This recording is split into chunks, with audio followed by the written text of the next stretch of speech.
The mood was festive inside the Baltimore War Memorial Plaza as the city welcomed its 50th mayor, State Senator Catherine Pugh, a veteran politician who rose through the ranks of the city council, then to a majority leader of the state senate, to a narrow victory in the primary earlier this year. And it is her path to power which may define her tenure, a quite different route from her predecessors like former Mayor Stephanie Rawlings Blake, who rose solely through citywide politics. Pugh extolled her experience at the Maryland state capitol as one of her strengths, and as proof on hand to celebrate her inaugural with some of the most powerful politicians in the state. Senate Majority Leader Mike Miller, House Majority Leader Michael Bush, and Governor Larry Hogan.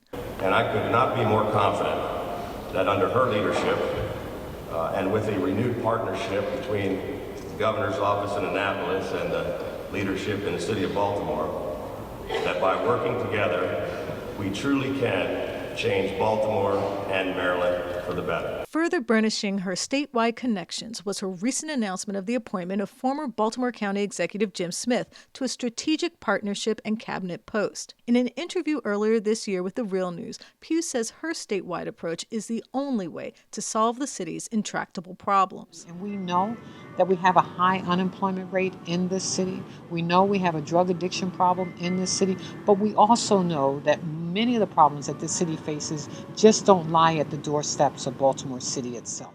An approach, she says, means holding accountable surrounding jurisdictions for the variety of problems she says are almost always blamed on Baltimore. Concentrated poverty, high crime, and the litany of social ills which accompany both.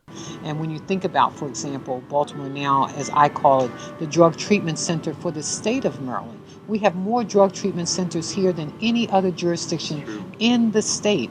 Anne Arundel County got its first drug treatment center. But if you stop people on the streets, and I do this when I'm having conversations with homeless people on our streets. I don't give out money. I might give out a bottle of water. I'll say, well, where are you from? They're from counties surrounding our city. Not to say that we don't have homelessness in our own city, because we do. But they're from all, and as far as Virginia. And I asked the young man, I said, well, why are you here? He said, I think I'm going to make this home. It would be a stark departure from her predecessor, Rawlings Blake, who publicly feuded with Governor Hogan. But a different approach, Pugh says, is necessary if the city is not going to just survive, but thrive. We can't walk by people and think that their problems are not our problems, because they are. We can change the problems that we're facing. We're up for the challenge. We're up for the challenge because the road has been paved for success. This is Stephen Janis and Taya Graham reporting for The Real News Network. When the war is won, we will be